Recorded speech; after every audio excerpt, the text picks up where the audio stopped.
Imagine a car so rugged, so simple, and so unstoppable that it became a symbol of Soviet pride, survived freezing Siberian winters, and even found loyal fans in the West. It wasn't flashy, it wasn't fast, but it was everywhere.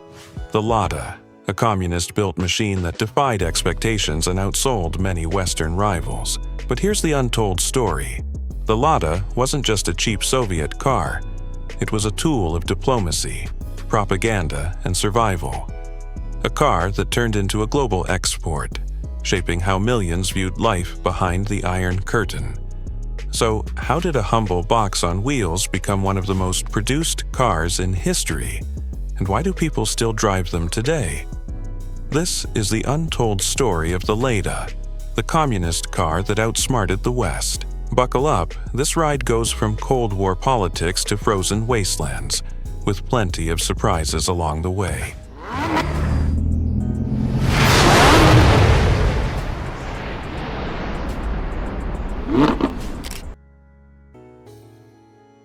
The Lada story begins in the 1960s, at the height of the Cold War. The Soviet Union wanted more than just tanks and tractors. They wanted a people's car, something that could put the working class behind the wheel, a car that symbolized progress and equality on the road. But there was a problem. Soviet automakers weren't exactly known for building reliable, modern vehicles. Their factories could churn out machines, but finesse, comfort, and long-term durability were not their strengths. So the Kremlin looked beyond its borders. They turned west to Italy. A deal was struck with Fiat, one of Europe's leading car makers at the time. The Soviets licensed the Fiat 124, a practical little sedan, as the foundation for their new car. To many, this seemed ironic. A communist state depending on a capitalist company to create its people's car. But the strategy worked. From this partnership, the first Lada, the Vaz 2101, rolled off the assembly line in 1970. And while it shared DNA with the Fiat, it was not just a copy-and-paste job. Soviet engineers quickly realized Italian cars would never survive Russian roads, where potholes were craters and winters were battles. The Lada needed thicker steel, stronger suspension, and an engine that could handle brutal cold. In short, it had to be tougher, rougher, and more enduring than anything on the market. The Lada wasn't built for luxury. It wasn't built to impress Western buyers or win style awards. It was built for survival. Every detail was stripped down to function. It had simple mechanics that anyone with a basic toolkit or even a little ingenuity could fix. No fancy electronics, no delicate materials, no fragile parts that would fail in freezing winters. Just rugged, unpretentious simplicity, and this was intentional. In the Soviet Union, repair shops were scarce, roads were unforgiving, and winters could kill an unprepared engine overnight. The Lada's ability to start in -30 degrees Celsius and keep running with minimal care made it the perfect people's car. In villages where resources were limited, this wasn't just convenient. It was survival itself, and the people responded. Families piled into Ladas for long road trips across endless highways. Farmers relied on them to haul supplies, firewood, or even livestock across dirt tracks that would stop most cars. Soviet police and military patrols trusted them for their simplicity and reliability. It wasn't glamorous, it wasn't fast, but it was dependable. And in a country where most things were scarce, dependability wasn't just appreciated, it was gold.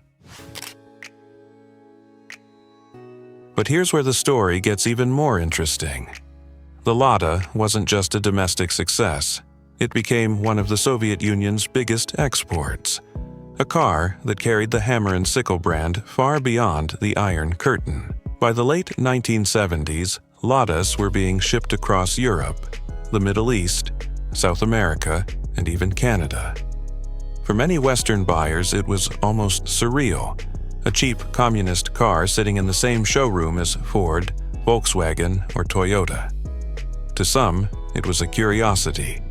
To others, it was a bargain too good to ignore. The appeal was simple: price and durability. You could buy a Lada for far less than a Western equivalent, and because it was so basic, it was nearly indestructible. In Britain, the Lada Niva became a cult hit among budget-conscious drivers who needed something cheap to run. In Canada, where winters can be brutal, it gained a reputation as the winter warrior, a car that would start in the cold when others failed. And in developing countries, the Lada was a dream come true.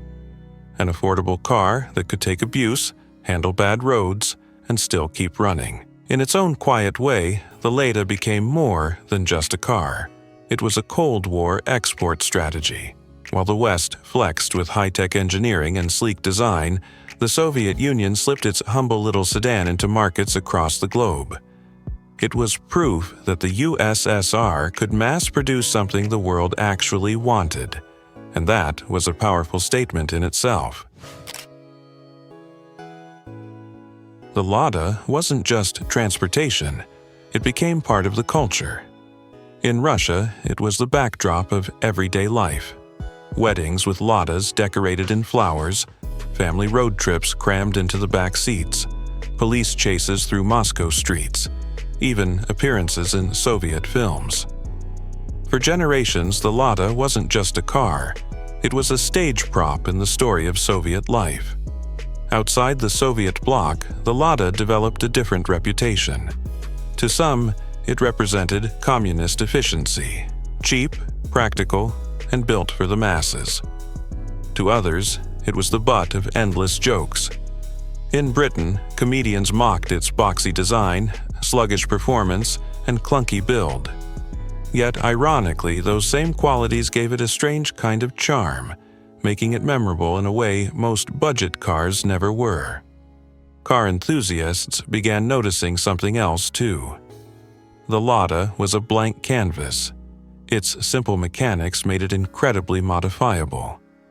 Tuners transformed them into rally cars that tore through gravel stages. Drifters used them for cheap sideways fun. In Eastern Europe, backyard mechanics kept entire fleets alive with scrap parts and improvisation. And even today, in some parts of the world, Ladas are still raced, restored, and celebrated. What started as a humble people's car slowly evolved into a cultural icon, loved, mocked, modified, and remembered. But let's be honest, the Lada had its flaws. By the 1980s and 90s, while Western cars were advancing with fuel injection, safety features, and sleek designs, the Lada was stuck in the past. Its boxy looks hadn't changed much, and under the hood the technology was decades old. Quality control also became an issue. Some cars ran flawlessly for years, while others had breakdowns within weeks.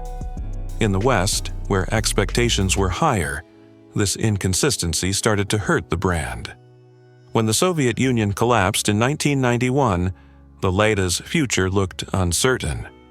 Without government backing, could it survive in a free market full of modern competitors? Surprisingly, yes. Lada adapted. The brand kept producing cars throughout the 90s and 2000s, often with designs that looked decades behind, but still selling to those who valued cheap and rugged transportation. And here's the twist.